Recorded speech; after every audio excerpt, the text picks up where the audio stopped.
Hi, good evening, everyone, and welcome to tonight's panel discussion. My name is Tiffany Gordon. I am a PhD student at Dalhousie University. I'm in my 5th year, and I'm in philosophy.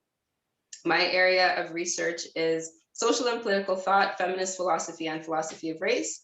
And I'm doing my dissertation on the over-incarceration of Black and Indigenous people in Canada and the United States. So that's a bit about me. We are just going to start off with a land acknowledgement. So I would like to acknowledge the Indigenous peoples of all the lands that we are on today. While we meet here on a virtual platform, we should take a moment to recognize the importance of the land on which we are each located. We acknowledge the territory to reaffirm our commitment and responsibility to decolonizing Turtle Island and living in solidarity and resistance with Indigenous peoples. From coast to coast, we acknowledge the ancestral and unceded territory of all Inuit, First Nations, and Métis people. And I am sitting in Nova Scotia, or Mi'kmaq, the unceded and ancestral territory of the Mi'kmaq. And now I will move on to Alisha, who will be the second moderator for tonight's discussion. Thank you, Tiffany. Hi, everyone. I'm honored to be here with you all. My name is Alisha Sharma. My pronouns are they, them, and I am joining you from my home on the traditional territory of the Haudenosaunee, the Huron-Wendat, and the Mississauga. I'm a first-year PhD student at Queen's University in Cataraqui, and my research focuses on philosophy of love and desire, trans philosophy, and revolutionary abolitionisms. So I'd just like to take a moment now to acknowledge our sponsors who made this session possible. So on behalf of everyone in this panel, I'd like to extend our thanks to the Federation for the Humanities and Social Sciences, the Canadian Journal of Philosophy, the Ethics Research Centre, and the Canadian Philosophical Association in their capacity as organizer.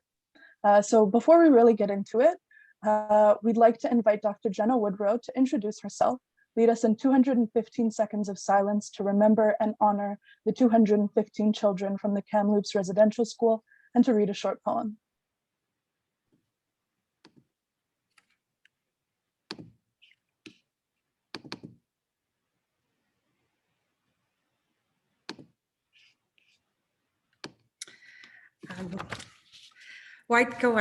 Dr. Jenna Woodrow-Raffard. Bonjour, je suis Dr. Jenna Woodrow. Merci beaucoup de m'accueillir ici aujourd'hui. Hello, I'm Dr. Jenna Woodrow. Thank you for having me. I'm a white, cisgendered woman of mostly settler colonial ancestry, who learns and teaches philosophy at Thompson Rivers University. I'm an uninvited guest in the traditional unceded and unsurrendered territories of the Kamloops te Secwepemc and the Te Hulk within the Secwepemc Ilu. And the region that my university serves also extends into the territory of the Stamik, the Napakot, the Tsilkotin, the New Hawk, the Dakel communities. And I wanted to start off by thanking and honoring Jeffrey McNeil Seymour, who taught me to introduce myself in a Secwepemc way through my relations. So my mom is Louise Baudouin, and her parents, Horace Baudouin and Beverly Campbell, and my dad, Keith Woodrow, and his parents, Kay Timney and John Woodrow, are all from Tiohtià:ke, which is colonially known as Montreal, in the traditional territories of the Abenaki peoples. I'm from Nunavik, from Saluit, Inukjuak, and Kuujjuaq, and both my children, Lachlan and Saya, are from the Secwepemc Ilu. I recognize the many privileges that inform my perspectives and my approaches, and I welcome contributions of voices that may have been unintentionally silenced by my words, and I express gratitude for opportunities to recognize my shortcomings. I'm here with you today to honor and remember each of the children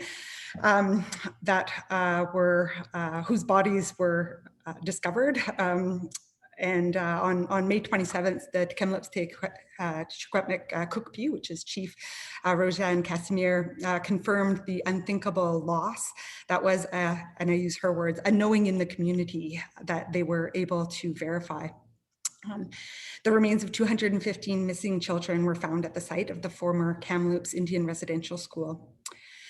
The Kamloops Residential School survivors knew They spoke of the missing children. They speak of the missing children. They spoke of the killed children, and also of lights in the orchards at night where the bodies have been discovered. And the kids' parents knew, and the kids' grandparents knew, and their aunts knew, and their uncles knew, and their sisters and their brothers knew.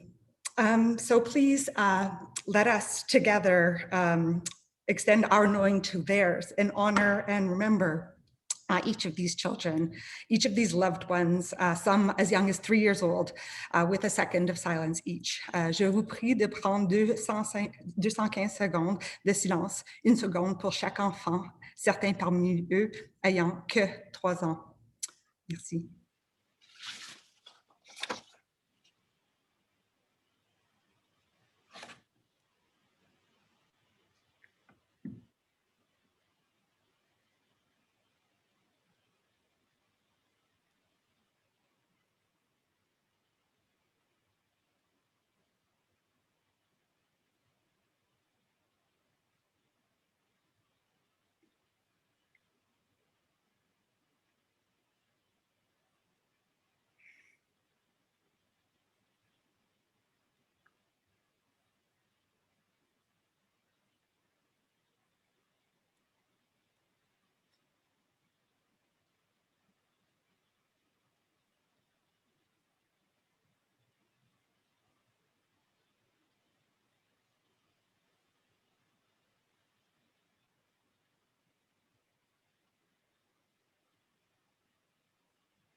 Kukshem, thank you and merci. Avery Gordon says that perceiving the lost subjects of history, the missing and lost ones, and the blind fields that they inhabit makes all the difference to any project trying to find the address of the present. These lost subjects, these children who are now perceived, are victims of genocidal violence. The Kamloops Indian Residential School was only one of 130 schools in operation in Canada from the late 1800s to 1996. And though difficult to estimate, the death rates among inmates in residential schools rivals the death rates amongst combatants in the First World War. As Murray Sinclair noted in his CBC interview yesterday, quote, "We know there are lots of sites similar to Kamloops that are going to come to light in the future. We need to begin to prepare ourselves for that. And in preparation, we can answer the Kamloops Teshkwetmik, who ask all Canadians to reacquaint themselves with the Truth and Reconciliation Commission final report and to meaningfully enact the calls to action and upholding the heavy lifting already done by the survivors, intergenerational survivors, and the Truth and Reconciliation Commission. And they also ask us to wear an orange shirt and talk about why we do so. So I want to now turn to the words of my friend and Secwepemc Uha author and poet, Gary Godfredson, Morning to Morning.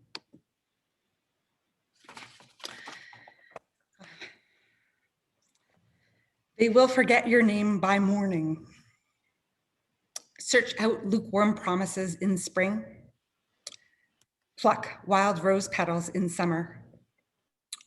Kiss away dying hands in autumn and call out your name in winter. They will remember the wind gathers clouds. Watch the sunset mask pink with evening sorrow.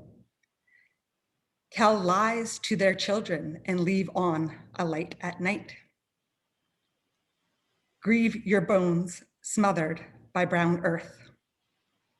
Cry for the patterns of blood trails you left behind. They will sing in the tea dance for you. Make ready a feast for hunger-driven ghosts. Witness the blizzard dance icicles and snow. Bow their heads as they see you riding the northern lights. They will comfort me until my blisters have turned to rust, bring me cushions for tears, empty my pain in buckets and place them filled below the sacred tree. Tell me that you once belonged to me. And by morning, I will awaken to live once again.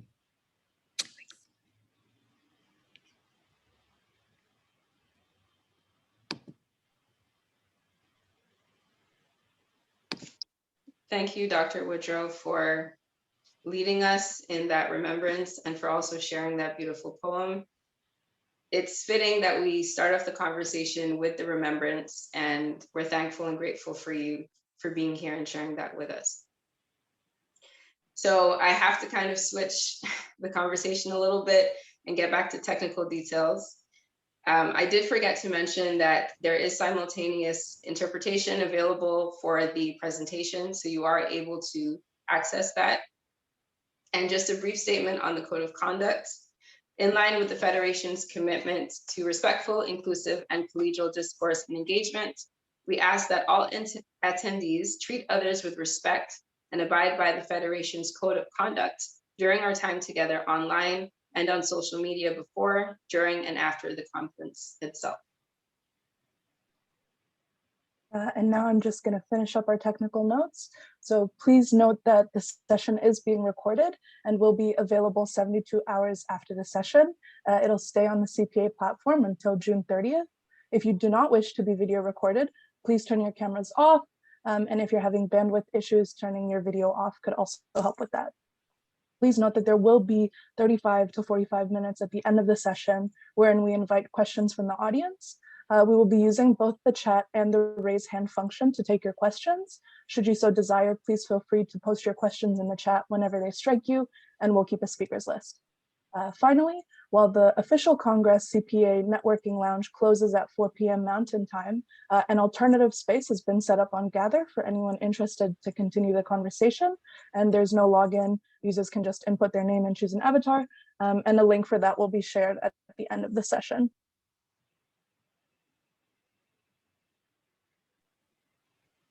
Okay, so now we are actually going to get into the meat and potatoes of the conversation tonight. And I do see that there are some more comments being put in the chat, some very kind words to Dr. Woodrow. for setting the scene well. But we're going to move on to the conversation. Tonight, we will be talking about racism and colonialism in Canadian philosophy. And we're setting the scene to have what I hope to be a relatively informal talk from the heart about what the professors, the doctors who are here have experienced, that they can share with us some of their knowledge. And we'll be here for a little bit. So when the conversation wraps up, we'll also open the session for Q&A. So if there's anything that comes to mind that you would like any of the panelists to expand upon, that you'd like to know a bit more about, please feel free to add that into the chat. And we do have Dr. Mills with us here tonight, and it's a conversation with him and the other professors. So we are very honored to have you. I've seen you speak a couple times, and I'm sure that the conversation will be great. So let's get started. First, we're going to start off by reading some of the speaker bios. So bear with us for a little bit, but it's great to know who the panelists are and what they're working on today. And if you could, when I read your name, and when Alisha reads your name, if you could just wave as well, although we see your names up, it's always good to get a wave. So we'll start off with Yann Allard-Tremblay, is an assistant professor in political science at McGill University. He was previously assistant professor in sociology and political science at Glendon College, York University. He holds a PhD in philosophy from the universities of St. Andrews and Stirling. He is a member of the Huron-Wendat First Nations, and his work is concerned with the decolonization and indigenization of political thought. So thank you for being here, Dr. Allard-Tremblay. Our second speaker, Meena Krishnamurty, is an assistant professor of philosophy at Queen's University. She's writing a book on the political philosophy of Dr. Martin Luther King Jr. called The Emotions of Nonviolence. Our third speaker is Ryoa Chung. They are a full professor at the Department of Philosophy of the Université de Montréal and works on international ethics, health inequalities, and feminist approaches. Now, this next speaker, some of the bio is in French, and I'm not a French speaker, so I apologize for butchering some of this, but I'll try to get through it. Naïma Hamrouni is professor of feminist philosophy and ethics at Université du Québec at Trois-Rivières, co-responsible with Ryoa Chung of the Feminist Ethics STEM at the Centre de Recherche and Éthique, based in Montreal, and is Canada Research Chair in Feminist Ethics. She co-published with Chantal Maillet. There's a French title, which is translated into English as Is Feminism White? And I'll turn it over to Alisha to read the other bios. Thank you, Tiffany. I think your French was great. So to continue with our speakers list, Agnès Berthelot-Raffard is assistant professor in the School of Health Policy and Management at York University. Her current research projects focus on Black health studies and Black disability studies. Next is Audrey Yap, who is an assistant professor in the Department of Philosophy at the University of Victoria. Her current research is in feminist philosophy, though she wrote her dissertation in the history and philosophy of mathematics. Charles W. Mills is a distinguished professor of philosophy at the Graduate Center in the City University of New York. He works in the general area of social and political philosophy, particularly in oppositional political theory, as centered on class, gender, and race. And our final panelist of the night is Dr. Chike Jeffers. Chike Jeffers is an associate professor in the Department of Philosophy, cross-appointed with Canadian Studies and International Development Studies. He works on Africana philosophy, philosophy of race, social and political philosophy, and ethics. So those are all of our introductions. With that said, we're gonna just jump right into the questions. I'm going to be sharing my screen so you can follow along with the PowerPoint if you like.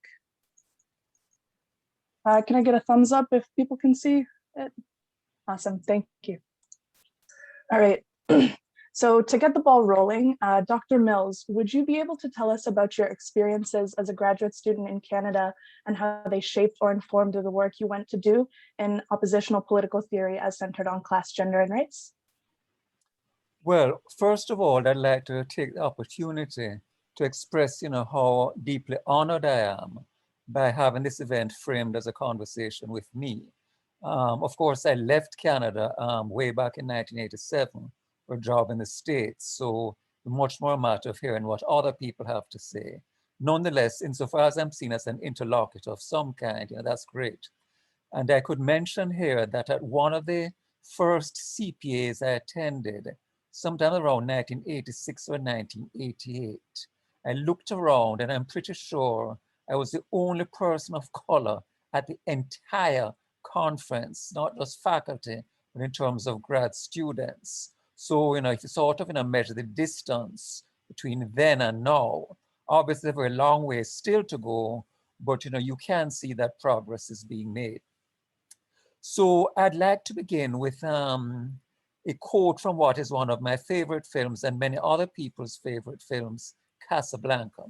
And in Casablanca, Rick, the Humphrey Bogart character, is asked, so why did you come to Casablanca? And he says, for the waters.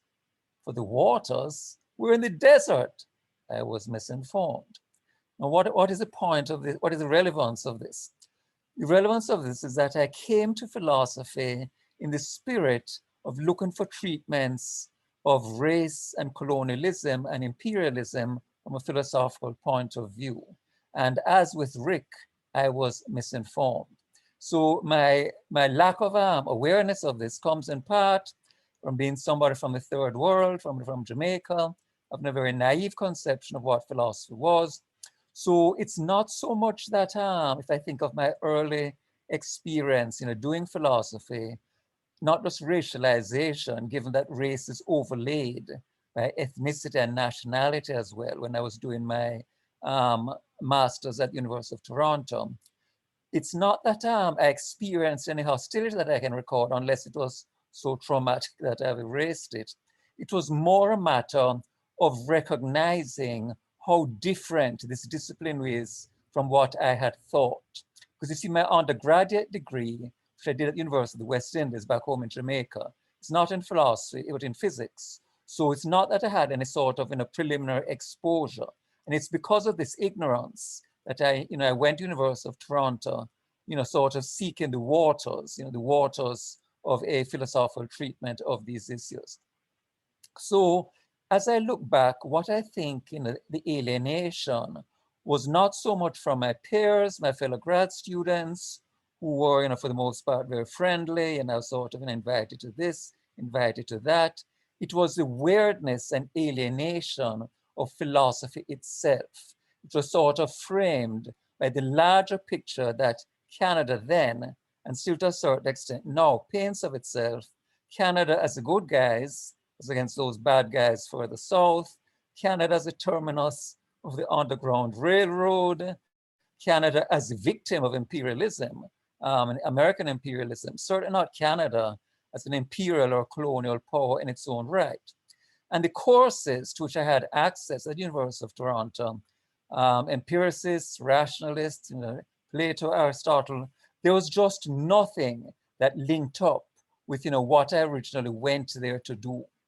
And I mean, obviously one has to take account of the time period, and I'm not blaming the department for this. It's more philosophy, even above sort of Canadian philosophy, sort of philosophy. Because remember how long ago this was? This was the early 1970s. So before critical race theory, before post-colonial theory, before second wave feminism has really gotten going properly, and even mainstream political philosophy as sort of resurrected by the work of John Rawls. The book was only published in 1971. So, the sort of impact it would have was not really there.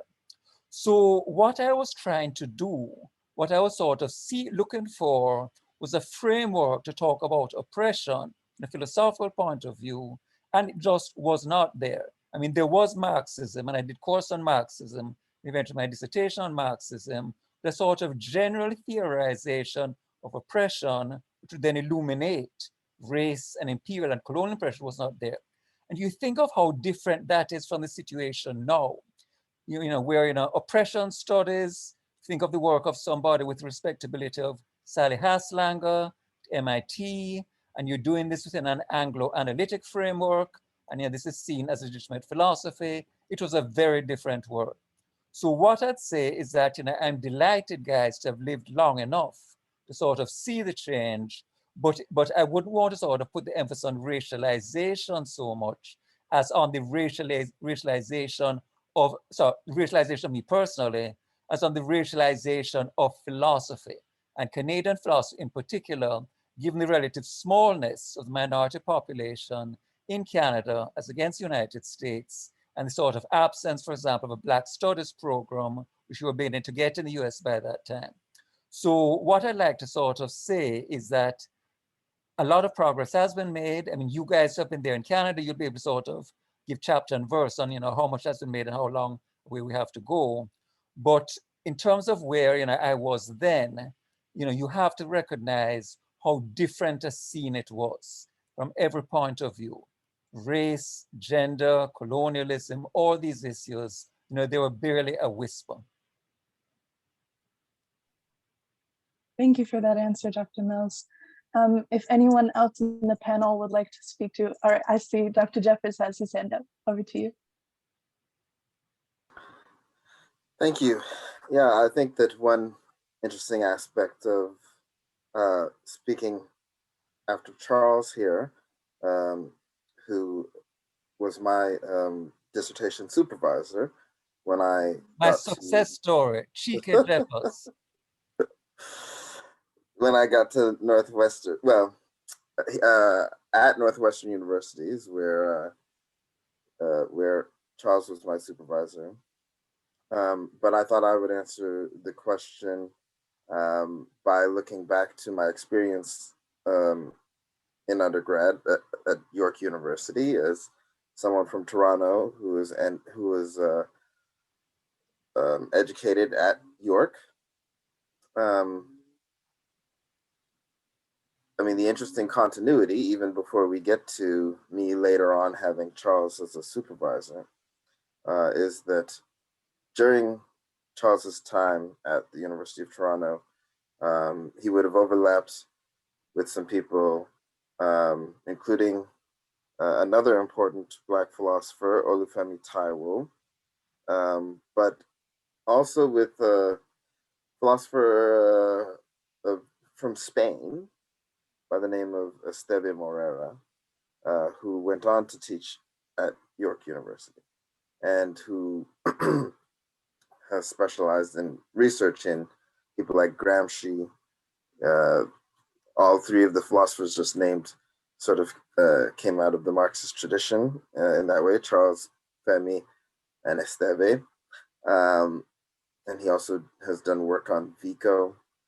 So important Italian philosophers.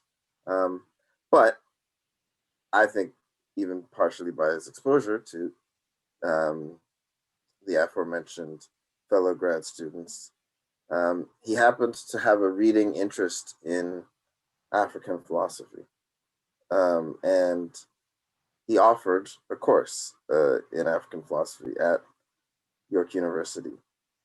So I started at York doing film and realized halfway through that I wasn't so much interested in going into the film industry, that I was more attracted to the academic side of things. I liked film studies, and gradually there would be the realization that what I liked about film studies was sort of the theoretical aspects, and ultimately philosophy was my interest.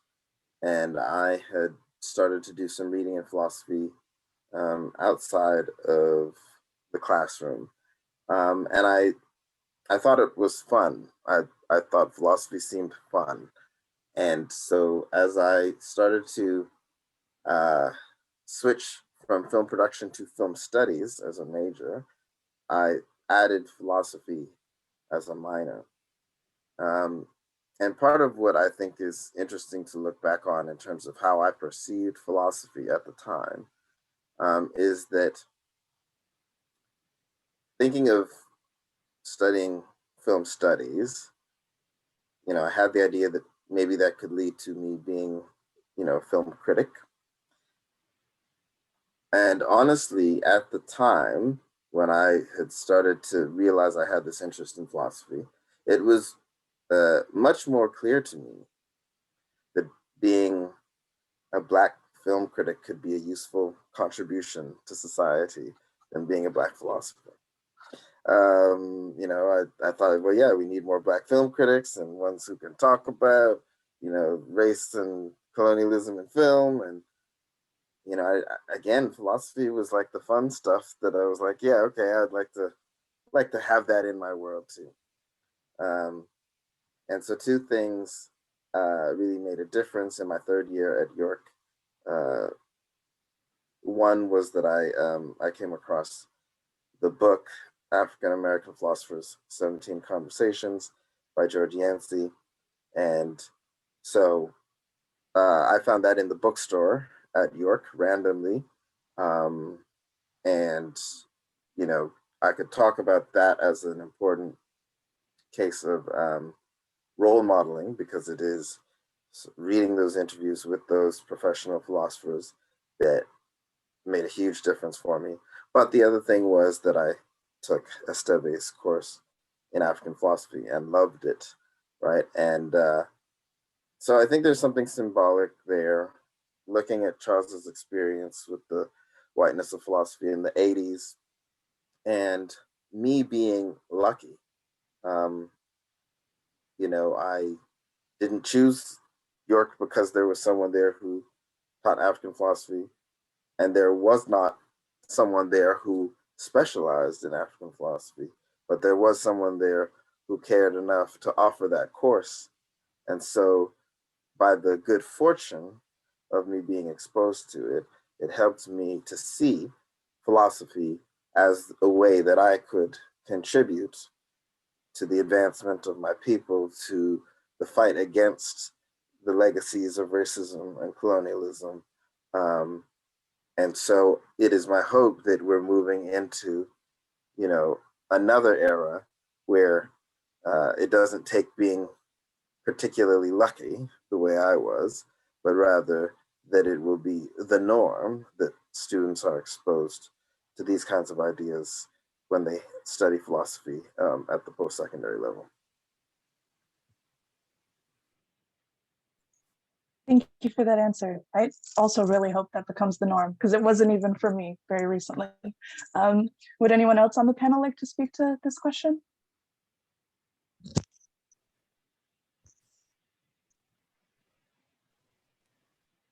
Yeah. I think I'll go in English. I could go in French. Maybe I'll switch midway.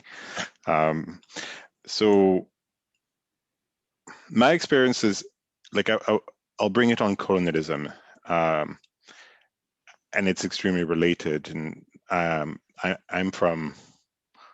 see some of my professors when I did my undergraduate degree at the University of Montreal in the room.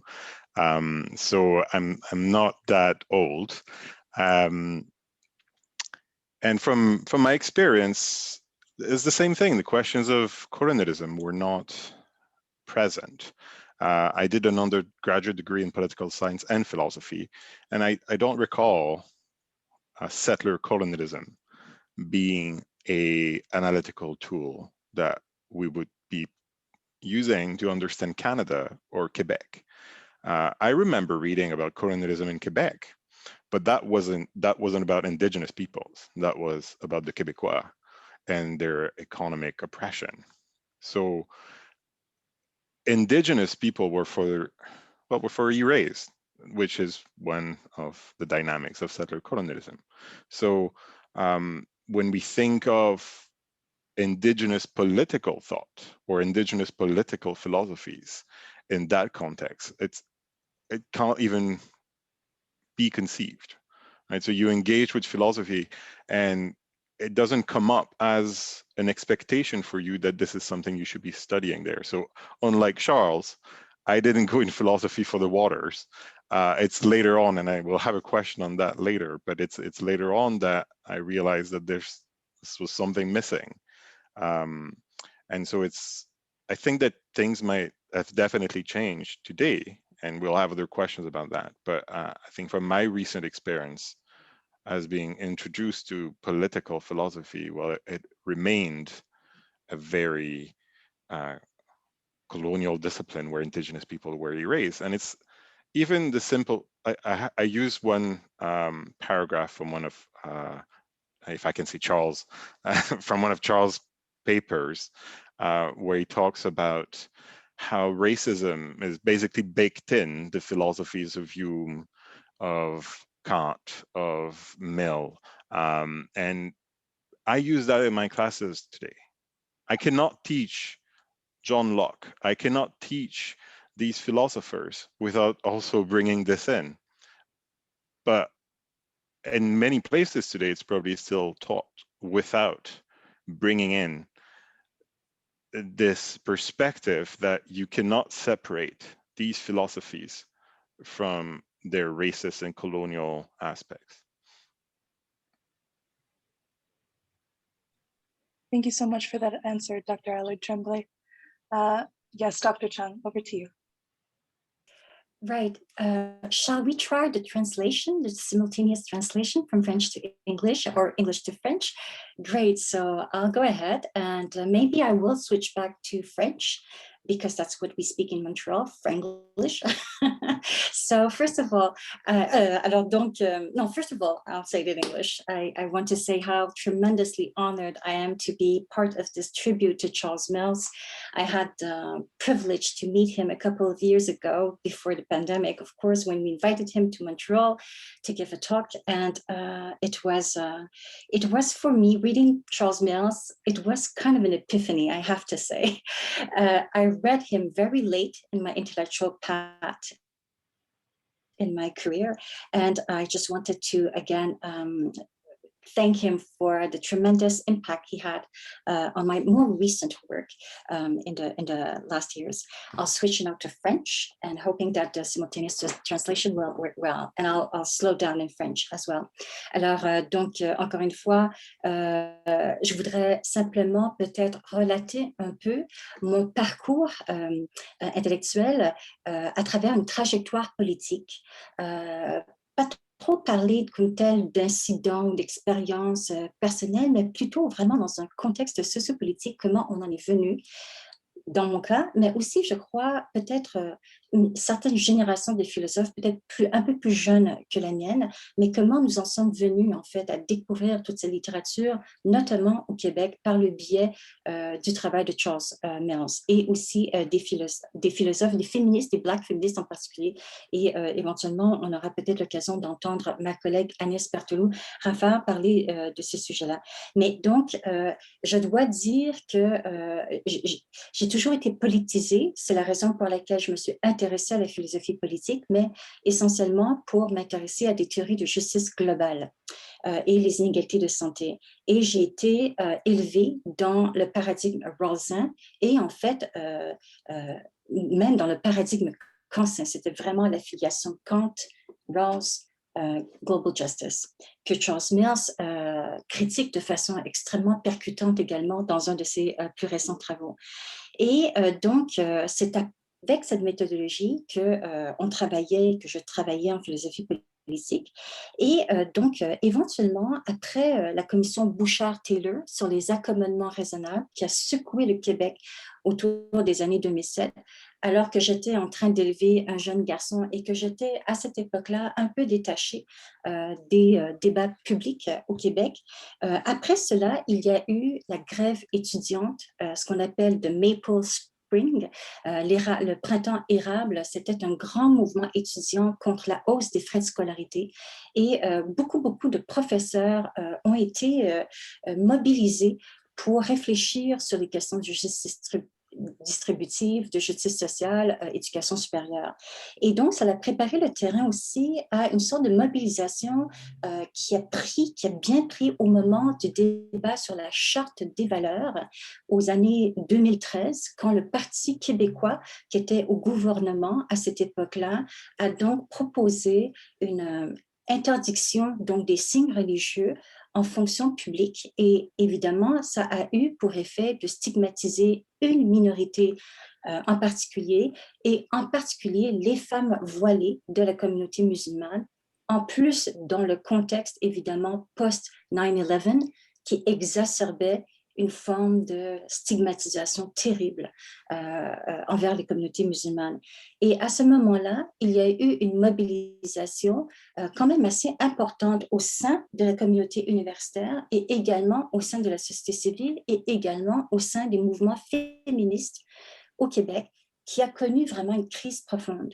Et à cette époque, à la Fédération des femmes du Québec, qui est une grande fédération de mouvements féministes, il y a eu un état des lieux dans lequel on a adopté pour la première fois dans l'histoire du féminisme québécois francophone une perspective intersectionnelle. Et c'est donc l'intersectionnalité telle que Kimberly Crenshaw, Patricia Hill Collins avait développée qui a libéré d'une certaine façon un féminisme porté beaucoup par notamment des femmes racisées. Et là, je me tournerai vers Naïma qui a beaucoup participé également au développement théorique de tout cela. Et donc, c'est dans ce contexte-là que petit à petit, 2013, donc il y a 2016, et c'est Trump qui arrive à la Maison-Blanche. Et Charles Mills, on a déjà eu une conversation à ce sujet-là. Il en a déjà parlé aussi dans certaines conférences publiques, avec évidemment l'arrivée de Trump à la Maison-Blanche. Il y a eu un renouvellement d'intérêt pour the racial contract, pour le concept de white supremacist, parce que concrètement, white supremacists étaient maintenant entrés en quelque sorte dans les hautes sphères du pouvoir. Enfin, on voyait l'influence évidemment idéologique de tout cela. Et donc, c'est dans ce contexte-là, incroyablement mouvementé, que tout à coup, un peu comme Charles Mills, comme Chike et comme Yann relatait également, trouver des outils conceptuels, théoriques et pratiques pour appréhender des problématiques très concrètes.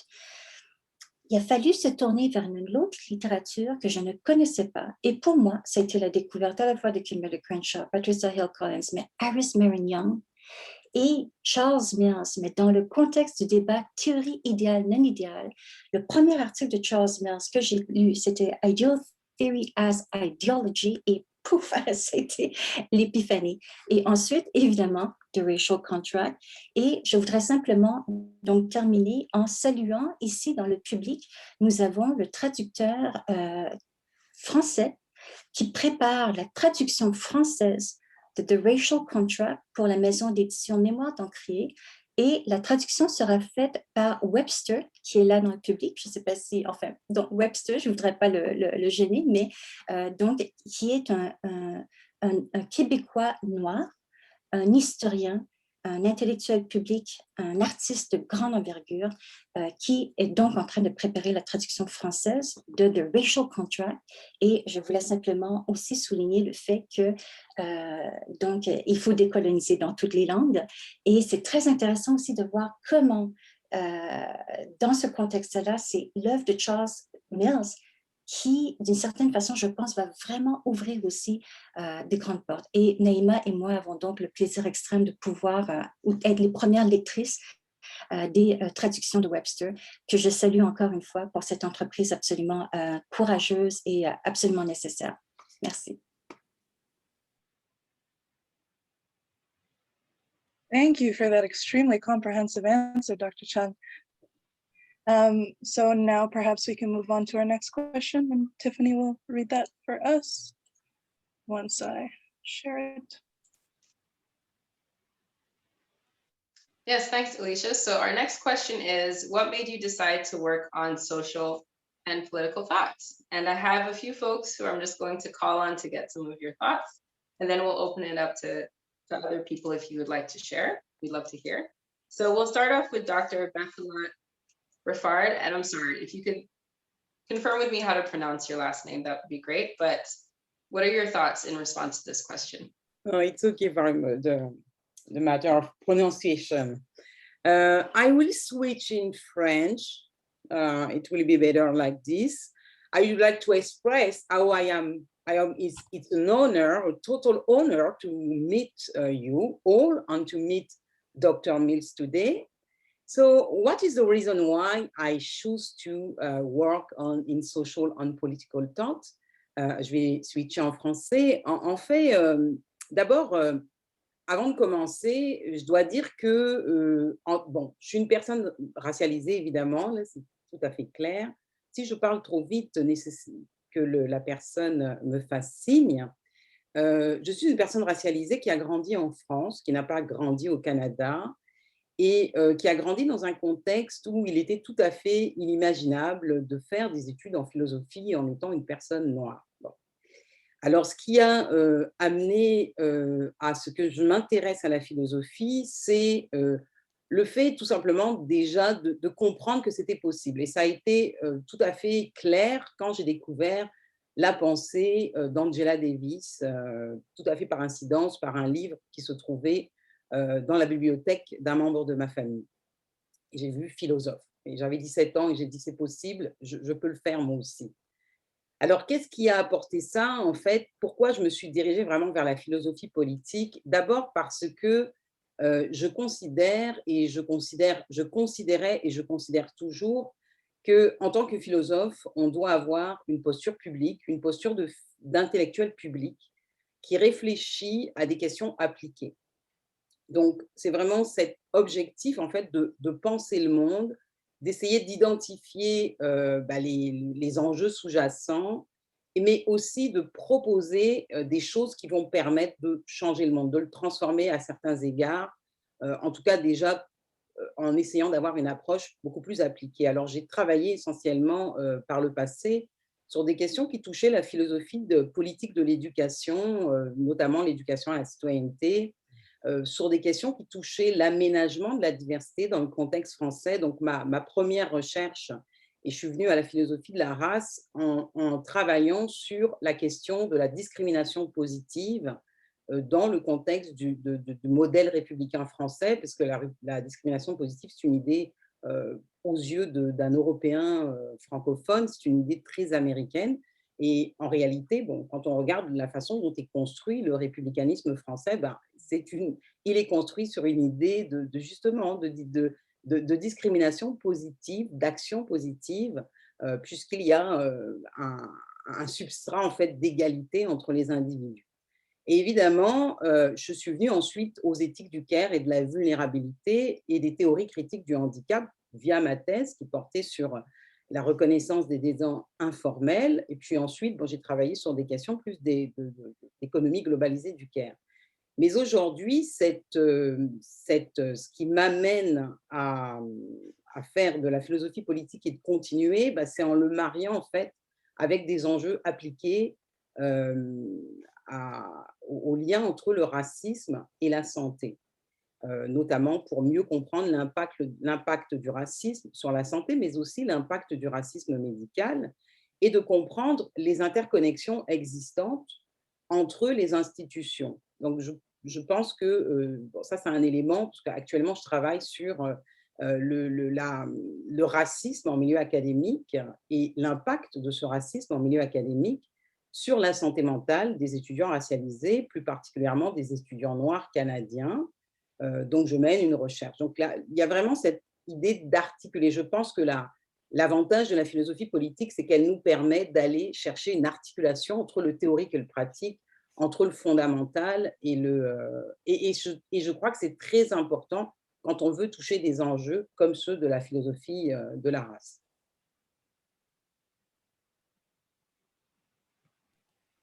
Great, thank you for your response, Doctor. So we'll move on to Dr. Chung. What made you decide to work in social and political thought? Well, I kind of already spoken to that question, so maybe I'll cede my place to someone else. Okay, thank you. And Dr. Allard-Tremblay? Je vais l'essayer en français cette fois-ci. Comme dit Ryoa, on est à Montréal en bilingue. C'est plus difficile parce que je passe la journée à travailler en anglais à McGill, mais c'est quand même ma langue natale. Donc, je devrais être capable de parler de philosophie dans ma langue natale. Je veux répondre à cette question-là, mais en la détournant un petit peu. Parce que j'ai commencé mes études en philosophie politique dans la mesure où j'étais fasciné par ces personnages qu'on nous présentait, Thomas Hobbes, John Rawls, Platon, tous avec des noms avec une aura attachée qui attire l'attention. Je m'intéressais à ces questions fondamentales de justice, de qu'est-ce que la démocratie. Et j'ai fait ma thèse de doctorat sur les questions épistémiques, les théories épistémiques de la démocratie. Et ça, c'est après avoir fait un cours avec Christian Nadeau à l'Université de Montréal, où on avait lu David Eslund et Joshua Ober sur la démocratie athénienne. Ça n'a rien à voir du tout avec les peuples autochtones. Ça n'a rien à voir avec le colonialisme. Et lorsque j'ai fait mon doctorat, c'était également peu de temps après que le gouvernement fédéral ait été obligé de changer la loi sur les Indiens afin de redonner le statut aux femmes qui avaient été émancipées selon le langage de la loi. Toute mon enfance, ma mère me disait que j'étais Huron ou Wendat, mais que je ne pouvais pas être reconnu parce qu'elle était une femme et parce que ma grand-mère était une femme. Mais en 2011, j'ai pu faire le choix. J'ai pu faire le choix de dire, est-ce que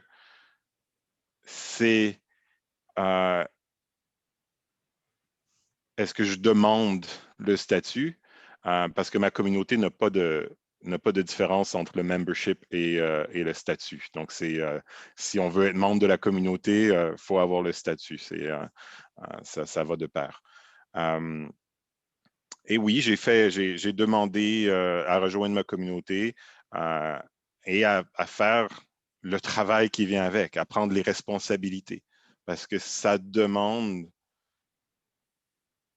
de se reconnecter, de faire le travail de réémergence et de revitalisation.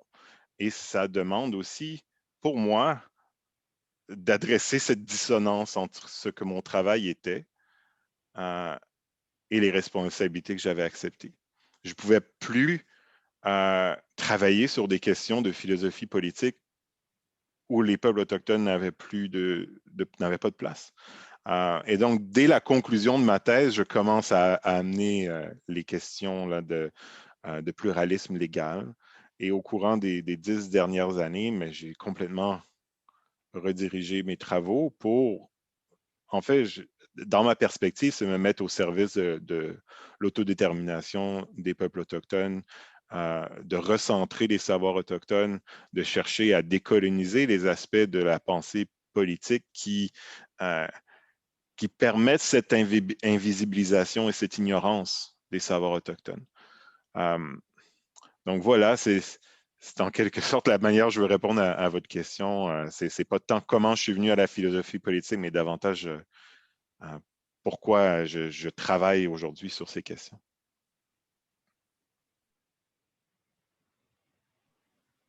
Great, thank you for your response to that question. Again, very detailed as well. So we'll move on to Dr. Krishnamurty. You want to answer the question?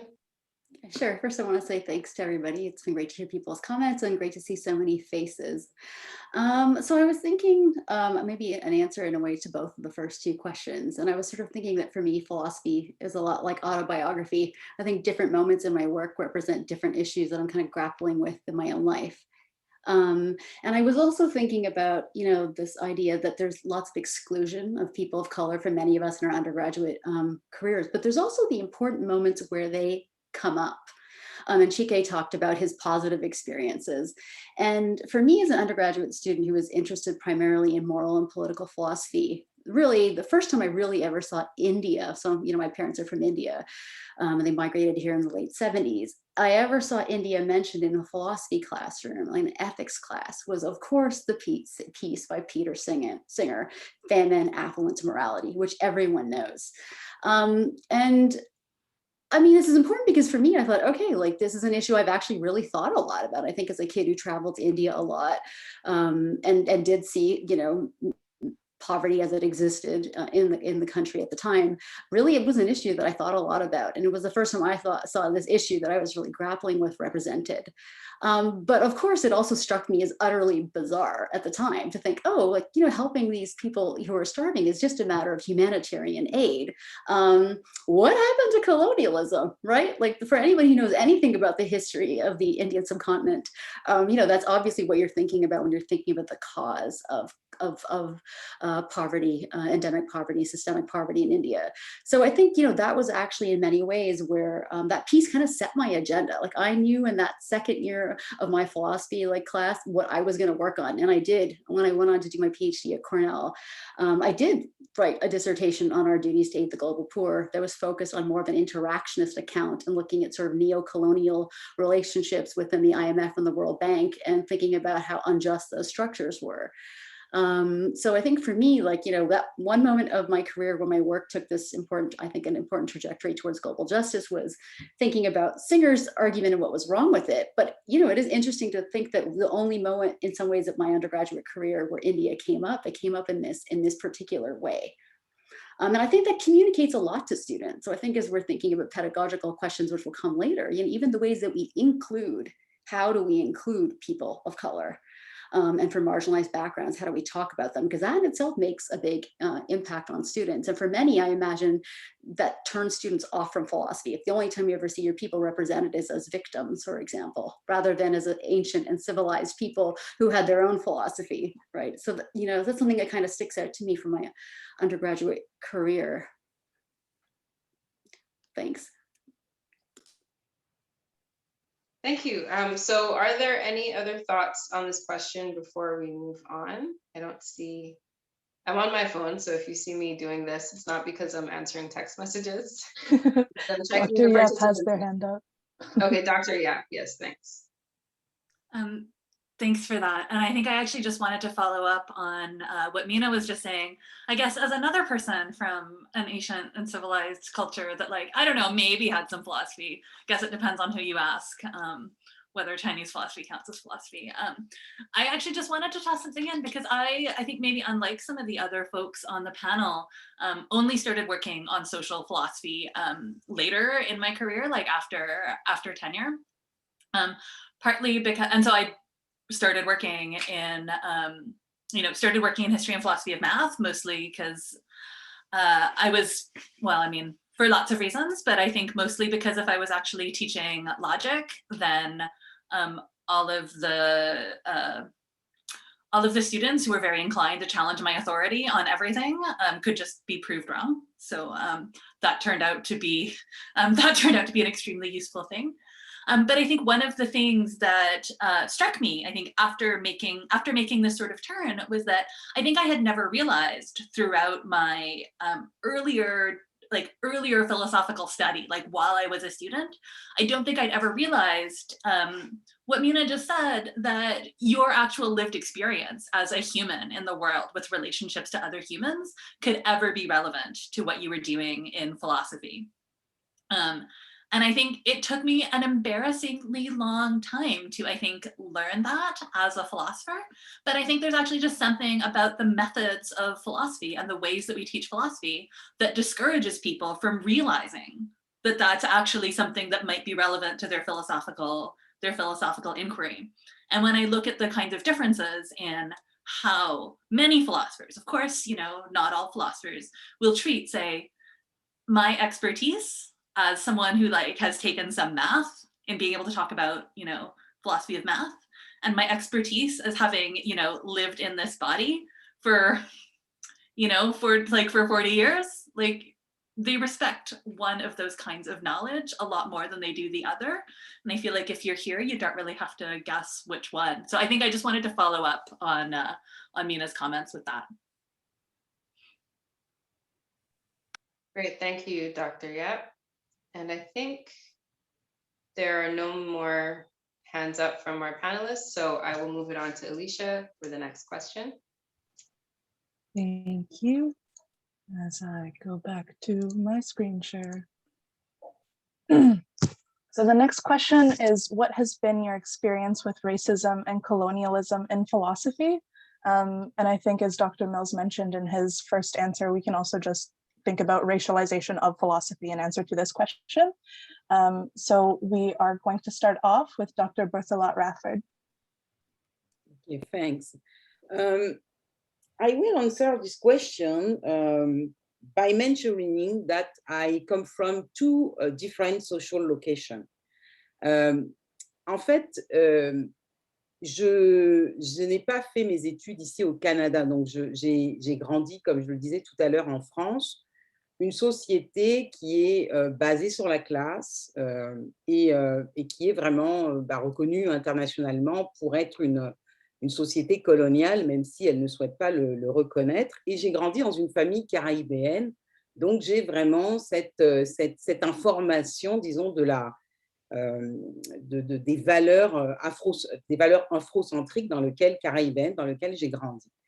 Au Canada, je suis venue au Canada comme étudiante internationale je n'avais pas suffisamment de connaissances sur l'histoire du Canada, sur la culture des personnes, des Canadiens, pour comprendre comment le racisme pouvait être véritablement ancré dans le système académique et comment il se manifestait aussi dans les relations interpersonnelles. Dans les relations interpersonnelles, j'ai appris plus tard qu'il y avait, maintenant je sais beaucoup plus reconnaître ce genre de phénomène au Canada. Donc j'ai grandi mon expérience philosophique s'est faite dans deux pays, mais une constante unique pour les deux pays. À chaque fois, j'étais toujours la seule femme noire dans mes études à faire de la philosophie. Quand j'ai soutenu mon second mémoire de maîtrise en philosophie, qui était sur, comme je disais tout à l'heure, sur la discrimination positive et son intégration dans le modèle républicain français, j'avais un intérêt pour la philosophie de la race et cet intérêt, en fait, m'a amené en fait à me poser une question. À l'époque, nous étions en 2006, donc ça remonte un petit peu. Il n'y avait pas véritablement encore de recherche en philosophie sur la philosophie de la race, la racisation. On parlait beaucoup, bien sûr, du pluralisme, de la diversité, du multiculturalisme, mais le mot race était absolument un impensé, il n'était pas du tout utilisé. Alors évidemment que il y avait un champ qui s'ouvrait à moi, un champ de connaissances, de découvertes qui s'ouvrait à moi. Mais considérant la sous-représentation des personnes qui portent la même forme de racisation que moi, je me suis posé à l'époque une question. Qu'allais-je faire si je commençais à travailler en philosophie de la race? Est-ce que finalement, je n'allais pas contribuer, sans le vouloir, à ma propre marginalisation?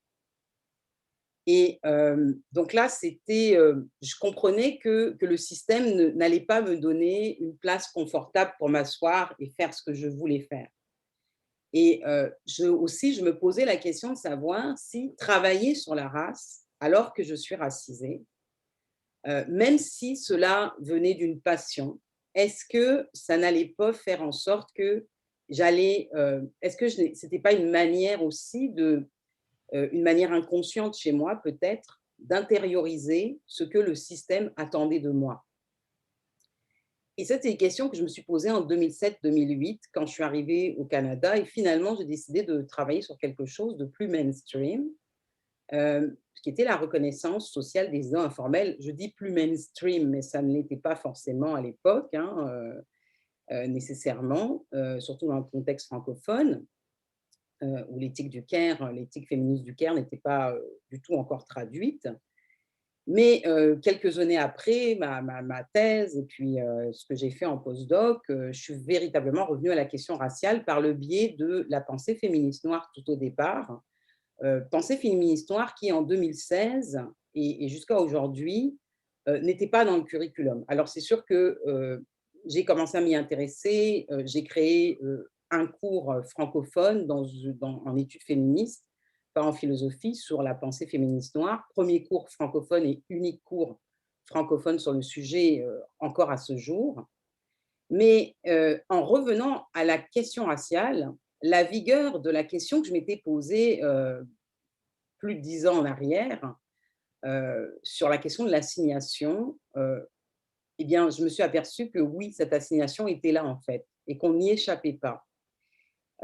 Ce que je remarque dans le contexte académique, mais en particulier en philosophie, c'est que vous êtes, en tant que personne racialisée, toujours subjectivée. Donc, moi, je suis ce que, bon, Patricia Hill Collins appelle une outsider within. Et donc, je suis quelqu'un qui a la position, je connais les réalités du monde blanc, je connais cet universalisme philosophique, donc en même temps, j'ai acquis une connaissance sur un certain curriculum, un certain canon philosophique, et en même temps, j'ai la maîtrise de la philosophie afrocentrique. Cela dit, je ne peux pas considérer jusqu'à ce jour que je suis incluse en philosophie. En réalité, je ne suis pas incluse en philosophie. En réalité, je suis incluse seulement lorsqu'il s'agit de parler de la race, lorsqu'il s'agit de parler du racisme, lorsqu'il s'agit de consulter quelqu'un qui va parler de pédagogie antiraciste. Donc, comme si d'ailleurs, je pouvais parler pour tous les professeurs racialisés qui ont fait de la philosophie un jour, à un moment de leur vie, comme si d'ailleurs j'avais les réponses pour répondre à toutes les questions que pouvaient se poser les étudiants racialisés. Donc, je ne suis pas inclus, mais je suis inclus à la table quand on a besoin de me reconnaître une autorité épistémique sur un sujet basé sur la personne que je suis, c'est-à-dire quelqu'un qui a fait un parcours en philosophie, qui a un doctorat en philosophie, qui est philosophe, mais qui n'est pas en philosophie, qui n'est pas incluse. Alors ça, je voulais le mentionner. Mentionner aussi que voici une manière dont voici comment le mécanisme du racisme et du colonialisme en philosophie fonctionne. Il fonctionne par vous assigner à des tâches, vous assigner à des positions, vous donner un droit de parole. Quand ce droit de parole, on est prêt à vous entendre. Une autre chose, une autre question qui me questionne aussi beaucoup actuellement, c'est aussi l'inclusion quelque part c'est-à-dire que là, ça va venir sous forme de question un peu, mais du coup, ça me questionne sur la capacité de la discipline philosophique à répondre à ses propres prétentions épistémologiques. Peut-elle concevoir les personnes racialisées autrement qu'en leur assignant une place, qu'en leur assignant une autorité épistémique perçue sur des réalités qui les concernent, et tout en leur accordant en même temps un déficit de crédibilité épistémique sur des thématiques ou des auteurs qui sont en dehors de ce qui correspond à ce qui devrait être leur champ d'expertise. Et ça, je pense que c'est une question que nous devons nous poser. Une personne racialisée n'est pas obligée de travailler en philosophie de la race. Cette personne peut travailler peut-être un wittgensteinien, peut travailler sur la phénoménologie du Husserl. Elle a le droit aussi. Et elle devrait avoir sa place aussi dans ce domaine. Alors, évidemment, et ça pose une question, particulièrement à un moment où les universités canadiennes se lancent dans l'équité, diversité, inclusion, se lancent dans des embauches spécialisées, mais quand elles se lancent sur ces embauches spécialisées, elles se lancent aussi dans des embauches qui sont pour embaucher des personnes racialisées, mais sur des questions qui vont toucher la race et le racisme, ou qui vont toucher la pensée politique noire, la pensée postcoloniale, par exemple. Donc, ça pose aussi une autre question. C'est que quand on fait cela, quand on ouvre des positions spéciales pour des personnes racialisées, est-ce que ce n'est pas une manière de leur dénier leur agentivité épistémique? Est-ce que cela ne reconduit pas inexorablement des injustices testimoniales par le fait que cela va reposer implicitement sur un déficit de crédibilité? Donc, on vous assigne à une place. Et par là même, on assigne aussi les savoirs que vous portez ou que vous voulez porter. Donc, ça pose des questions voilà, sur la manière dont nous faisons de l'équité, diversité et inclusion. Ma question était plus large que la philosophie, mais la philosophie est en train de faire ça, elle aussi, à l'heure actuelle.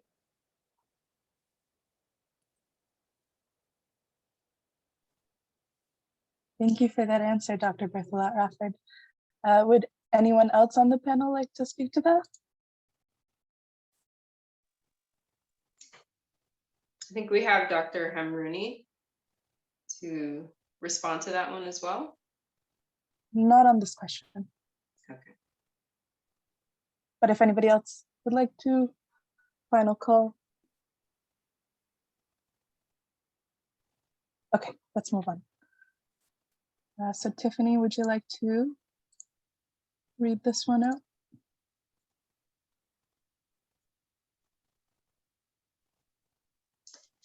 Okay, great. So we're kind of coming towards the end of the conversation. And before I ask this question to the panelists, I did see a question in the chat asking if folks will be able to ask their own questions, and you will in a few minutes. So if you would like to ask questions, you could post them in the chat. And if you could direct it towards particular professors, then we will make sure to have them answer those questions. We're also going to allow you to raise your hand and just ask a question if you would like to do that. That's also okay. But we're going to do that right after this question because we are coming towards the end of the conversation. And I would like to encourage anyone who hasn't spoken yet to maybe give your thoughts on this question, because we're here to hear from everyone. And I don't think I've heard from Dr. Hamrouni yet, but this is the question. So have you ever had to navigate racial or colonial dynamics as a professor or scholar in your capacity in your department, as an instructor in conferences? And if so, how?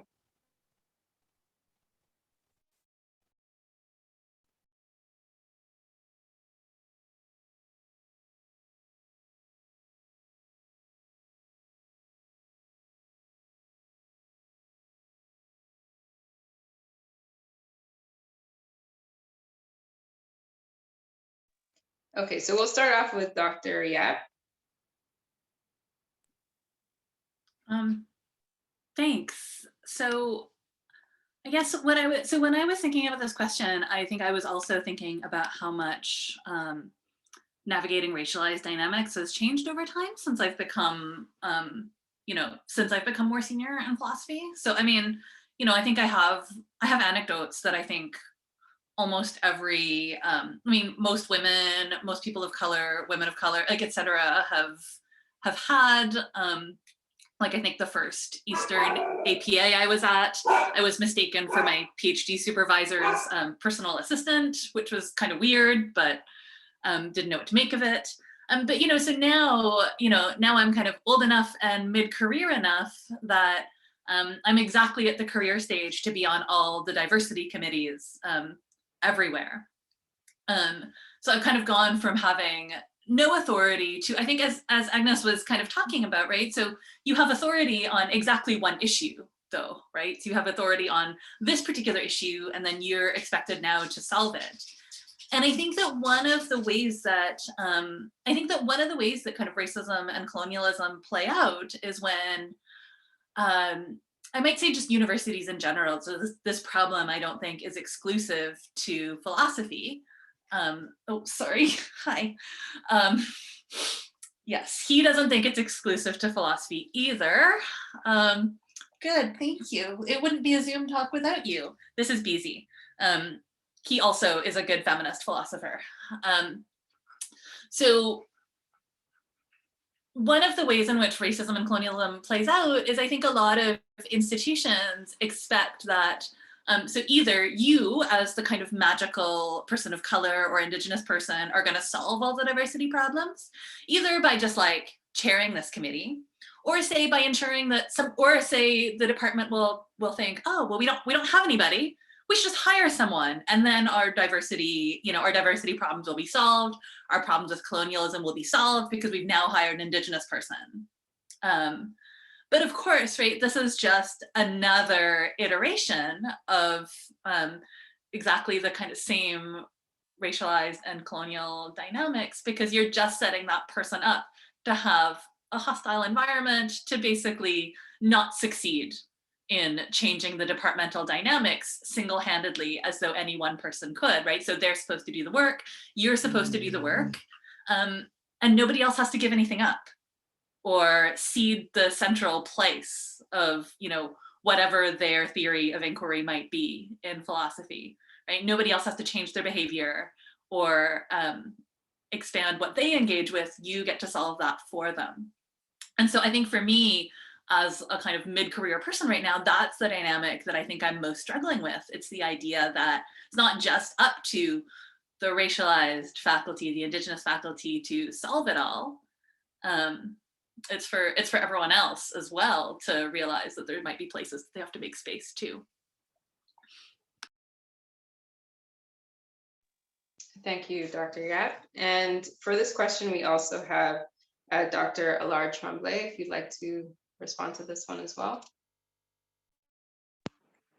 I'm happy to give my place if someone else wants to speak before me. But if not, I can say very quick things on not so much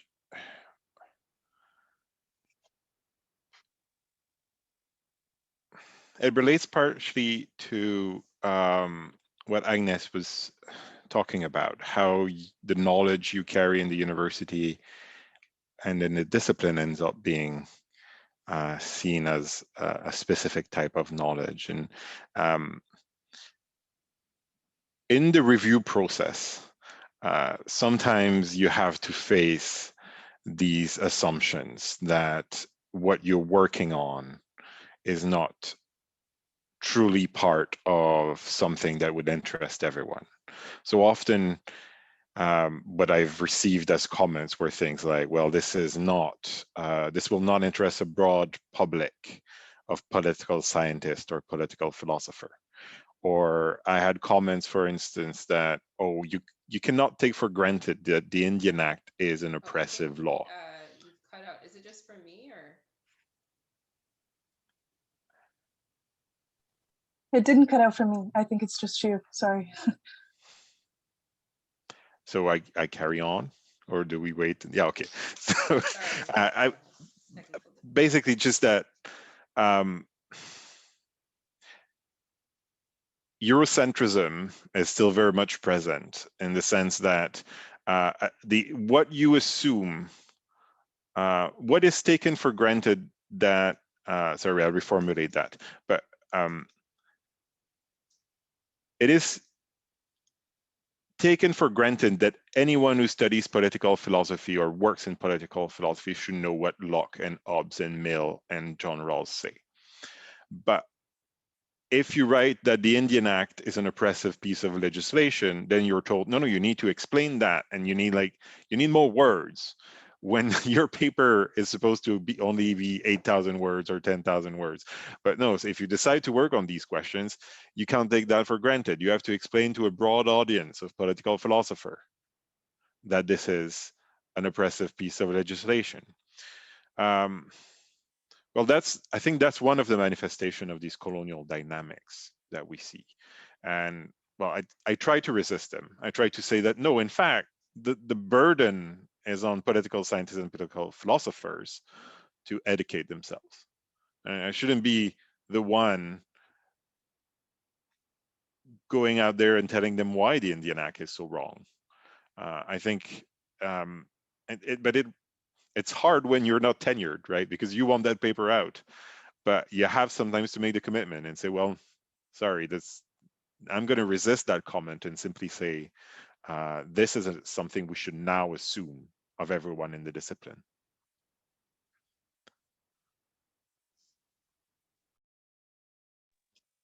Thank you for your response. And the next person is Dr. Hamrouni. You wanted to add? Yes, thank you. Merci, je vais parler en français. Bon, eh bien, oups, excusez-moi, j'entends la traduction, je vais changer de canal. Alors, comme Ryoa et Agnès, en fait, j'ai évolué dans le contexte québécois, comme l'a vraiment bien mentionné tout à l'heure Yann Allard-Tremblay. Évidemment, notre contexte ici québécois est marqué par cette espèce d'imaginaire à l'intérieur duquel les Canadiens français historiquement canadiens, français, québécois, se sont toujours auto-représentés eux-mêmes comme étant les victimes du colonialisme et limite même de l'esclavagisme. Nous avons des œuvres ici littéraires très importantes, publiées à la fin des années 60, début 70, où le Québécois est représenté comme étant l'esclave blanc de l'Amérique. Donc, en évoluant dans ce contexte-là, il ne s'agit pas ici de nier qu'il y a eu une forme d'exploitation des Québécois de la part des anglophones pendant un certain temps, mais c'est comme si se représenter soi-même comme étant victime de cette forme d'oppression empêchait au même moment de se représenter comme étant en même temps et au même moment aussi oppresseur et colonisateur. Et ce contexte-là peut vraiment être pensé, selon moi, d'après le concept d'ignorance blanche, white ignorance, qui a été développé par Charles Mills, une ignorance blanche qui est aussi une forme d'ignorance coloniale, où on s'entretient dans un imaginaire, une culture où on ignore activement, Charles Mills le présente réellement, cette forme d'ignorance comme étant active et non passive, où on se représente comme étant ignorant le passé qu'on commence à déterrer. Et ces dernières semaines, d'ailleurs, où on commence à déterrer littéralement les cadavres de notre passé colonial. Donc, en évoluant dans ce contexte-là, c'est certain que lorsqu'on commence, enfin, je vais parler un peu de toutes les questions, mais lorsqu'on commence notre parcours en philosophie et que l'éducation qu'on reçoit est une éducation qui est vraiment triomphaliste, disons, eurocentrée, mais avec cette espèce dès le bac, il y a un engouement pour les lumières, la raison et un sens de la supériorité réellement de l'Europe par rapport à toutes les autres civilisations qui me semble être vraiment inculqué très tôt aux étudiants et qui m'a même, moi, été inculqué alors que pourtant je suis la fille d'un immigrant de Tunisie. Donc, de la civilisation arabo-musulmane et aussi d'une mère québécoise. Mais enfin, donc cette forme d'ignorance blanche dans laquelle on est maintenu se reproduit par l'éducation qu'on apprend. Si bien que pour moi, c'est absolument pas un étonnement d'entendre mes collègues Ryoa, Yann Allard-Tremblay, Agnès, parler de leur arrivée aux questions d'oppression, de racisme, de décolonisation à la fin de leur parcours, une fois nos études terminées, parce qu'on est nous-mêmes à 19 ans, lorsqu'on entre, on vient sur les bancs d'école, colonisés, recolonisés, on désapprend même notre histoire et même on se sent supérieur d'appartenir d'une manière ou d'une autre en étant au Canada à cette grande civilisation des Lumières où, justement, comme l'ont dit tous les panélistes, on nous cache activement le côté sombre là, de l'histoire. On nous cache non seulement le racisme de là, contre les autres, mais on ne reconnaît pas non plus, et ça, j'aimerais quand même le dire en étant sur le CA de l'Association canadienne de philosophie, mais ayant aussi été coprésidente du comité équité, diversité, inclusion de notre université à Trois-Rivières. I've been tokenized, on m'a placé à la tête to chair the EDI committee here in Trois-Rivières. I was like 34 and starting my career, so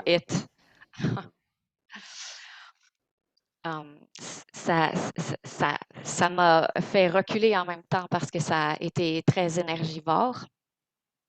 Mais on a du mal à reconnaître non seulement on ne l'enseigne pas, mais le rôle crucial, et Charles Mills en parle dans ses travaux, comment la philosophie est constitutivement coloniale et raciste, et quel est le rôle que la philosophie comme discipline qui est la nôtre, que nous portons et que nous chérissons d'une manière ou d'une autre, puisque nous sommes là et nous travaillons dans cette discipline. Comment est-ce que cette discipline a contribué à justifier, du moins, les principales théories racialistes et ensuite le racisme? Et on a du mal à le reconnaître lorsqu'on a voulu écrire un statement suite à la mort de George Floyd l'an dernier. On est quand même resté dans la reconnaissance du racisme présent ou de la sous-représentation des personnes racisées à l'heure actuelle, mais on ne voulait pas trop s'engager dans la reconnaissance du rôle de notre discipline qu'elle a joué historiquement, mais encore dans la reproduction de cette colonisation qui perdure. Parce que peut-être que nous sommes quelques exceptions à enseigner les théories de l'oppression, théories critiques de la race, théories féministes, théories politiques autochtones, mais nous demeurons quand même très minoritaires, même dans ces départements. Et c'est la même chose au comité EDI dans lequel je travaille toujours parce que je contribue maintenant dans le sous-comité où on doit écrire la politique institutionnelle, équité, diversité, inclusion. Excusez-moi, je parle plus lentement pour la traduction. Lorsque je me suis impliquée dans ce comité EDI, j'étais enthousiasmée, j'étais vraiment sincèrement naïve, mais je croyais qu'on allait pouvoir transformer la culture institutionnelle de l'université et de toutes les universités. Mais il y a une énorme résistance quand on parle d'EDI ou de reconnaissance du racisme face à l'idée de parler vraiment des injustices passées, de la reconnaissance la présence du passé dans notre présent, en fait. Et ça, c'est quelque chose que, lorsqu'on parle d'équité, diversité, inclusion, on veut très rarement aller sur le terrain de la reconnaissance des injustices passées. On préfère rester sur le plan de la célébration de la diversité, qui sonne beaucoup plus joliment à l'oreille, qui est plus facile à entendre. Sarah Ahmed, dans On Being Included, en parle. Comment est-ce qu'on est heureux de célébrer, de valoriser l'apport positif de la diversité, mais quand vient le temps de parler vraiment des impacts du racisme et du rôle de la philosophie ou de l'université, des savoirs en général sur la reproduction des inégalités sociales et raciales et coloniales, on est moins ouvert, moins facilement ouvert à reconnaître. Pourtant, c'est le premier pas vers éventuellement une transformation de reconnaître la gravité de la situation. Je vais m'arrêter ici avant de parler trop. Je sais que le temps file. Great, thank you, Dr. Hamrouni. And we're coming towards the end of our discussion. Unfortunately, I wish that we had more time, but we only have about 30 minutes left. So I would like to thank the panelists for your well thought out responses. And this is a very different medium. I'm not sure if everyone else feels awkward looking at a screen, having a conversation. I'm trying to moderate the chat and talk to everyone at the same time. So I just would like to take a second to just take a couple seconds to reflect on what we've heard. And in the meantime, if Dr. Mills, because this is a conversation with Dr. Mills, if you have any closing thoughts on this discussion before we move on to the Q&A session.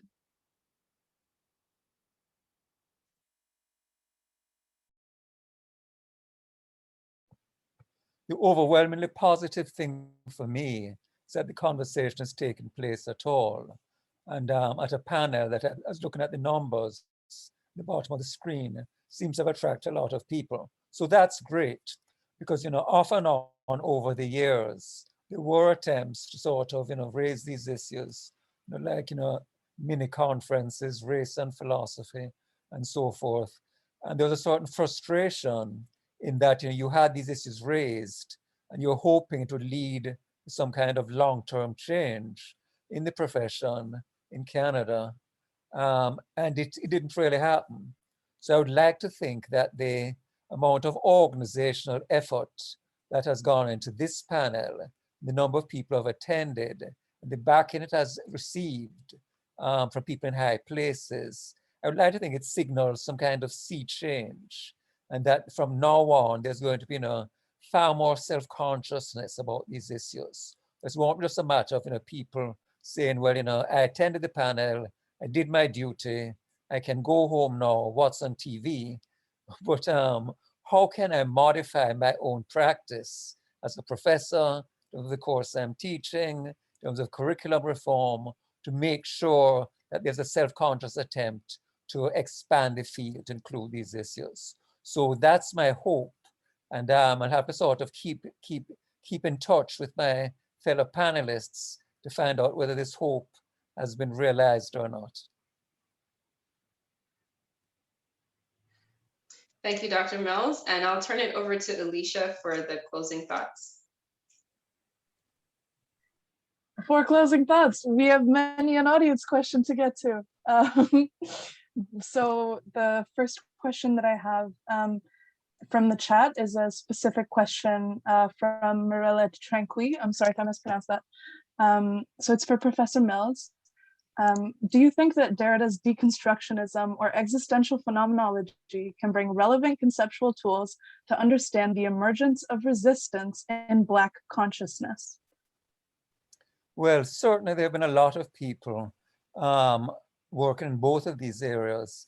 Existential phenomenology in particular, Lewis Gordon has been one of the sort of most central figures, and many of his books have been focused specifically on this. So he sort of take the resources of this tradition, a very white tradition originally, and sort of drawing on the work of like Merleau-Ponty and above all, of course, Frantz Fanon, sort of show how it can be transformed. And if I could sort of put in a plug for a colleague, Northwestern University Press brought out a book a year or two ago, 50 Concepts for a Critical Phenomenology.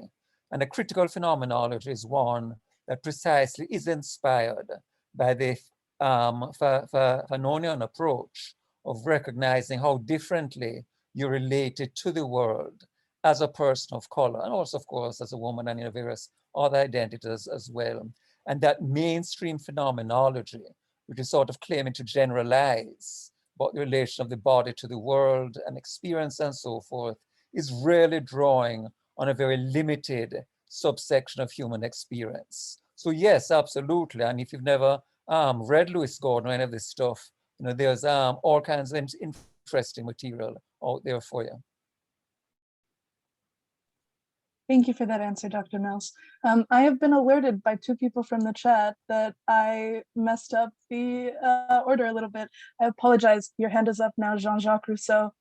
Please go ahead and ask your question. Thank you very much. I really enjoyed this panel, and I wish we were in a room having a seminar. So I'm interested in how we create some space, and I'd like to hear you, Professor Mills, and I'm really also interested in Agnes on this. How do we create a space for racialized individuals, right, to do philosophy in areas that they want to do philosophy in, right? So I did philosophy of science at U of T, and I want to deal with philosophy of science questions. And while race and decolonization and oppression are important to me, they're not actually at the core of my philosophical concerns. So we can create a space for that as well. Thank you. Okay, unfortunately you froze the last minute or so, so I didn't quite get what the final question was. Sorry, maybe I'll turn off my camera. Let me try this. So I'm saying, while questions of race and decolonization and oppression are important to me, my core philosophical concerns lie elsewhere.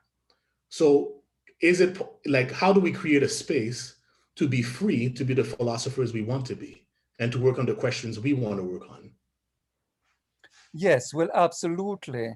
I think people of color in the field should not feel pressured to work only on issues of race, because to begin with, what you're likely to get then is a feeling of resentment. This is not what I really want to do, and people are not sort of entering their work wholeheartedly.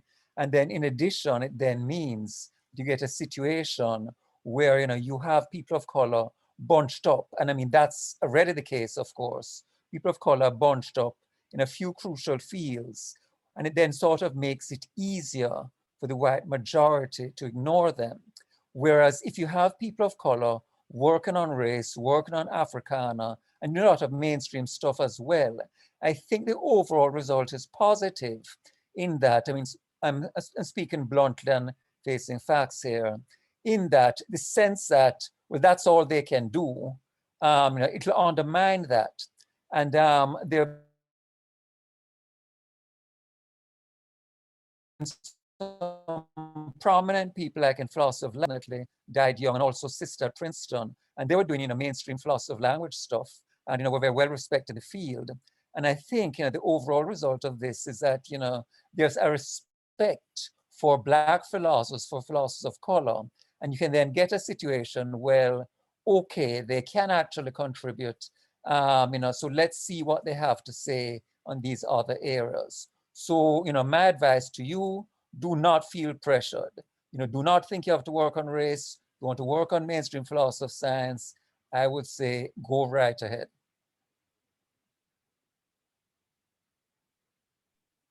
Great, thank you, Dr. Mills. So we have a question from the audience again, from Jorge Sanchez Perez.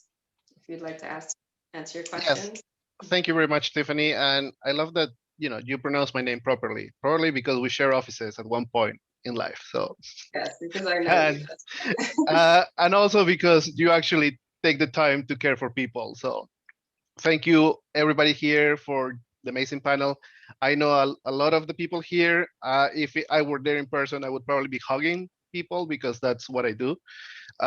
So Professor Mills, this question is for you and for everybody in the panel. This is a question that is, I wrote it down as an abstract position, but it's actually me. I'm not asking for a friend. This is me asking. For me, there seems to be a form of gatekeeping in political philosophy, as in graduate students are told that in order to consider issues of race, gender, colonialism, or even the environment as the main concerns of their own projects, they must first prove why Rawls' project cannot answer to those concerns in a valid way. This kind of practice has led to friends of mine to step out of academia to try to engage with those issues by engaging with the law or activism. I used to be a human rights lawyer, and I went to philosophy looking for answers to answer for global justice, right? So I'm like, don't go to the law. Maybe you will get frustrated. Lawyers are quite annoying. Anyway, so you think that this is a problem, or maybe I'm just hanging out with the wrong people? And if it is a problem, how would you, what any of you in the panel, Professor Mills, if you could give me any kind of advice, how would you deal with this situation when you feel the pressure by your committee or some supervisors that want you to cite everything that Rawls said about the law of peoples, when not even Rawlsians like that book, and you're like, why? And then you say, Eva Kitei further proved this point, and they're like, no, you reconstruct Rawls' position. And it's like, but Mills already did this work. It's like, no, you do it again. It seems like it's a form of gatekeeping. So any advice of how to deal with this? I would appreciate it from anybody here. Thank you. Yeah, what I think is called for, though it's an onerous task, is a battle on two fronts.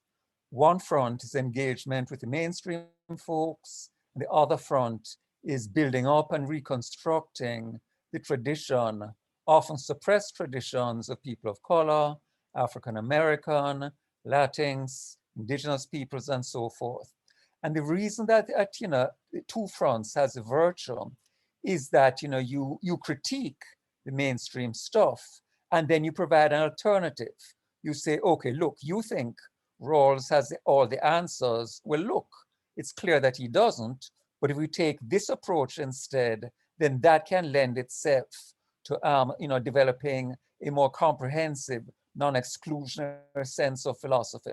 And I just want to mention, since I'm plugging books, there are two, one Black American, one white American, Melvin Rogers and Jack Turner, have just brought out a big edited collection, African American Political Thought.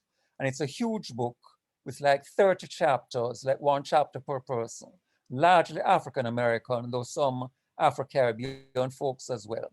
And the point is to show there's this long established tradition of African American political thought, and it has been virtually completely ignored and ghettoized by the mainstream. So that when you read Rawls et al., it's not the case that they're mentioning any theorists of color. So on the one hand, you have a book like this, which they then give rise to research agenda, to research projects of its own. But on the other hand, this book can also serve you as a basis from which to critique the mainstream. Because you can ask the question, if you have people like Frederick Douglass and W.E.B. Du Bois and James Baldwin and Ralph Ellison and Ida B. Wells raising questions about slavery and freedom and invisibility, etc., etc., etc., why shouldn't they be seen as political? In other words, what concept of the political are you working with that it comes so naturally to you to exclude them?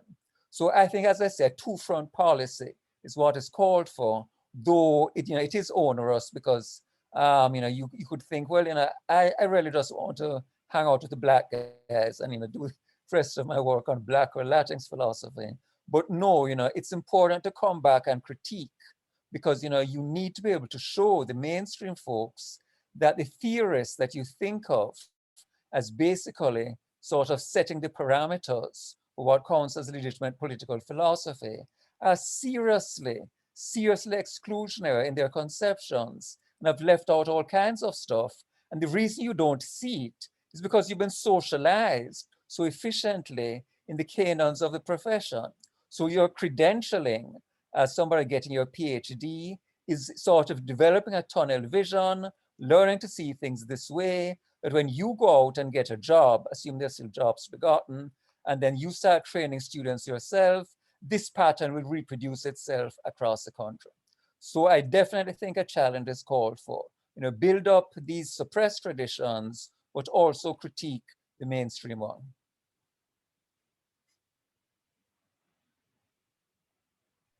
Thank you, Dr. Mills. So we have a question from Marlene Rosemond. Maybe folks from the panel can answer this one as well. And the question is, I would love to know of resources for reading about Canadian history about race and Indigenous issues generally, but also resources for teaching these issues, in particular, if possible, in the history of philosophy. I work in the 17th to 18th century philosophy. So any resources for reading about Canadian history about race and Indigenous issues? Does anyone have any thoughts on that one? Or you could also put your thoughts in the chat if that's easier. And Sandra has her. Any of the panelists, any thoughts on that one?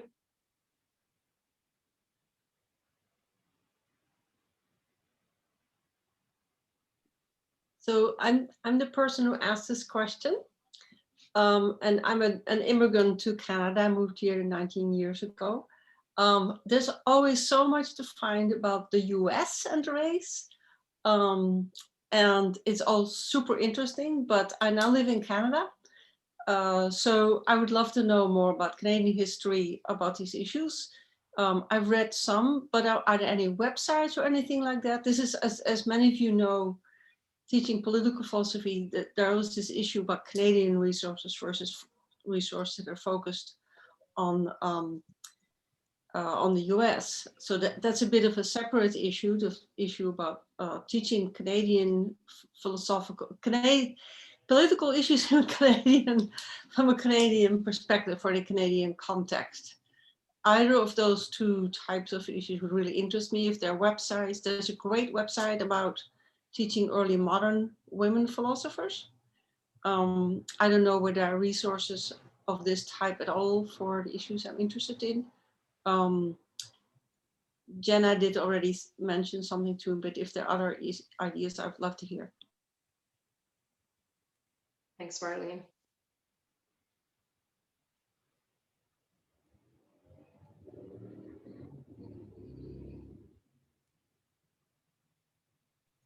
Okay, so there are some responses in the chat. There's one response in the chat that I saw come up.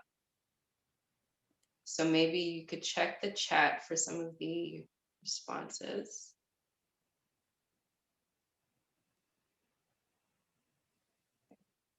Great. Okay, so we'll move on to the next question from Sandra Thompsons. You have your hand raised. And you can come on the screen as well. Thank you, Marty. I want to begin by thanking you all for this amazing experience. I didn't think I'd live long enough to see the Philosophical Association do this, so it was extremely exciting for me. my question was really coming up after the student expressed concern about having to read Rawls, because I really respect Dr. Mills' response to your question, but once you get your PhD, of course, if you want to publish, it's tricky, but once you get your PhD, you actually get to do whatever you want. I didn't start doing Aboriginal rights research and Indigenous philosophy research until I completed my dissertation. It kind of gives you your entry point. And so there might be hope, although I have not found it particularly easy to publish in the area of Aboriginal rights. There is an anthology, Philosophy and Aboriginal Rights, that someone might be interested. My colleague and I, Lorraine Mayer, edited it. And you'll notice that the book is by nature interdisciplinary, because philosophers have not really been engaging very much in these issues. And so you get to read a lot of lawyers. And Indigenous, there's an equal balance of Indigenous and non-Indigenous voices. And that's really the part that I wanted to ask about. I had raised the question in the chat, actually. I've always thought that one of my obligations as a non-Indigenous philosopher was to create spaces for Indigenous voices to be heard on these matters, because it's very easy, as I think all of you have demonstrated tonight, for non-Indigenous philosophers to be in what I call colonial perceptual reality cave, where we are embedded in this inferior-superior dichotomy that always puts us on the top. And we have the nerve to define philosophy as Western philosophy. That it took me a long time to bump my head into that reality. And that's going to be the hardest thing, I think, to crack in professional philosophy. This notion that what we do, and as you pointed out, how we do it has to be determined by the way it has been done forever in Western philosophy. So I think the doors can be cracked because you're all brilliant. And thank you so much.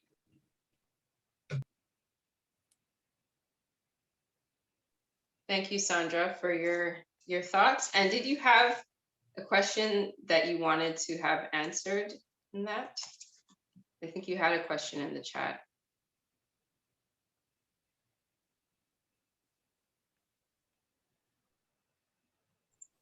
Just in the interest of time, then perhaps we can move on to the next question from the chat. It's from Juan Facundo. Again, apologies if I mispronounced. This question is for Dr. Mills and the panel. What do you think is the role of idealized theory, epistemology, and political in keeping the field of philosophy predominantly white? I think it has played a significant effect.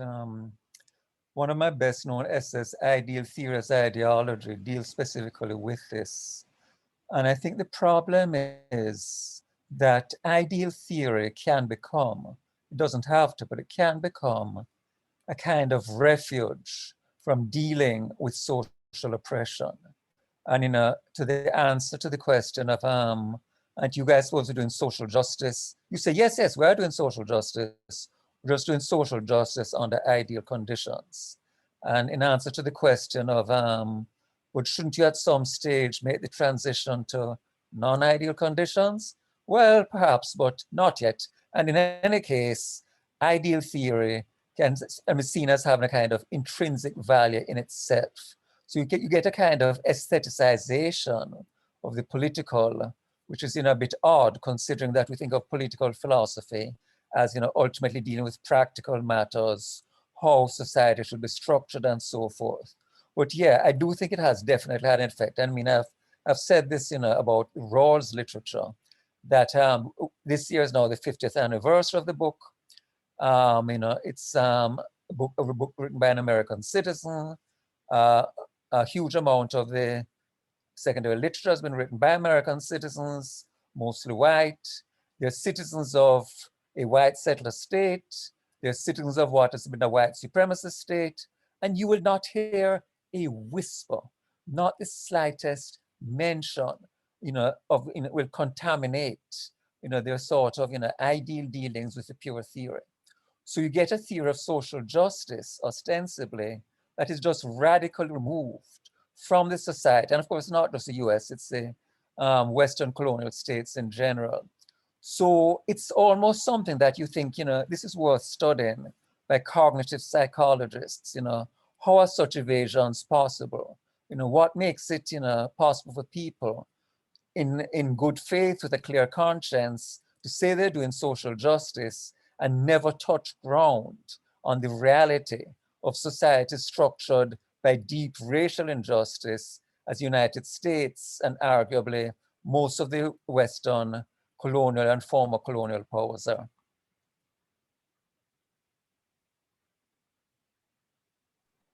Thank you for that answer, Dr. Mills. Oh, sorry, Tiffany. I was just going to ask if anyone else either wanted to answer that question or, seeing that we have 5 minutes left, offer any closing thoughts or follow-ups to other panelists' answers.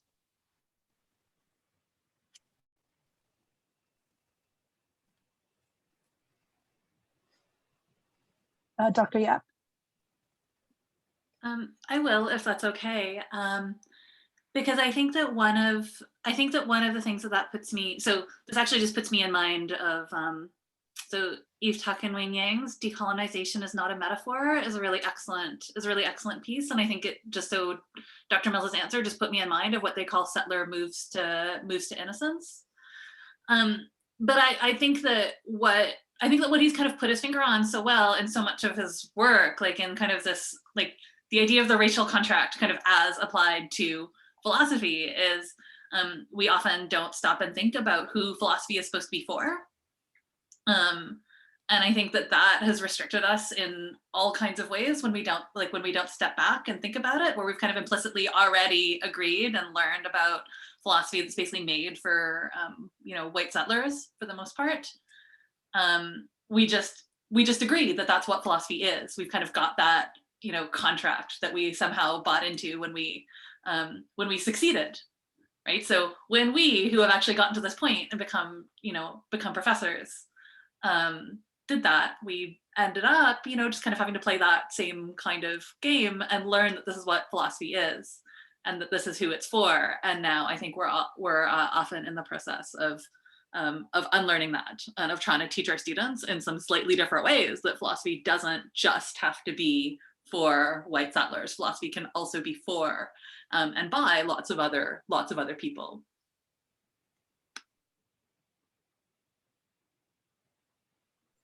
A gorgeous answer, thank you.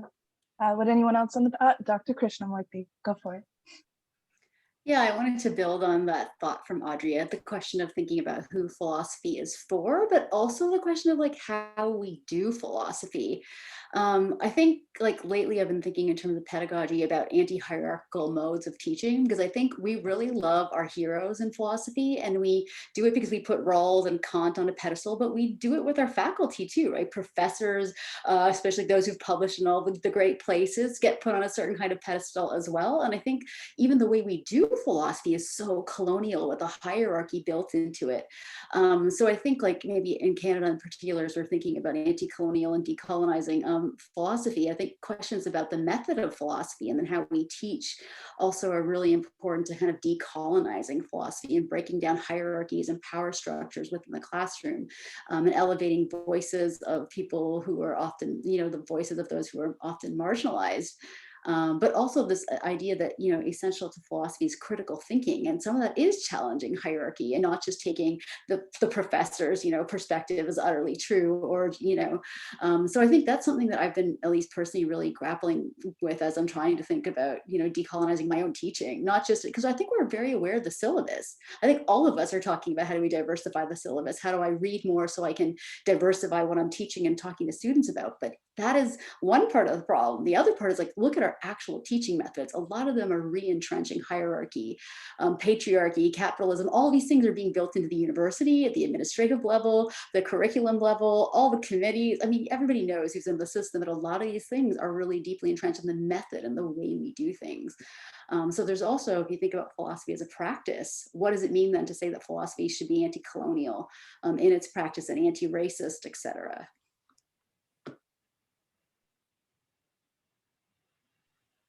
Great. Well, thank you, Doctor. And I'm going to close. We're coming to the end of the conversation.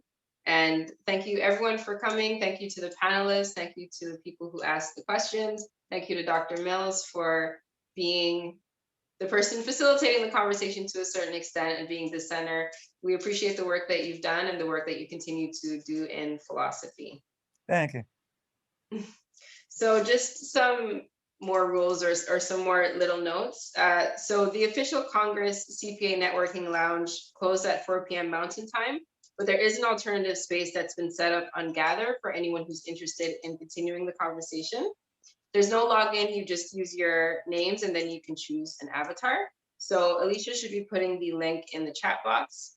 And also a reminder that the recording for this session will be available 72 hours after, so in about 3 days, and it will remain on the CPA platform until June 30th. So thanks everyone for coming. Thanks again to the panelists, and I hope that everyone has a great night. Take care.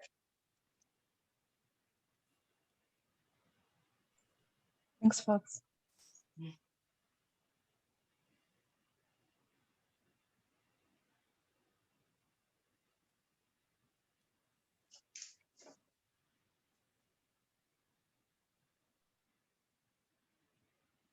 Thank you so much, Charles, for having been with us tonight. It was such a treat for us.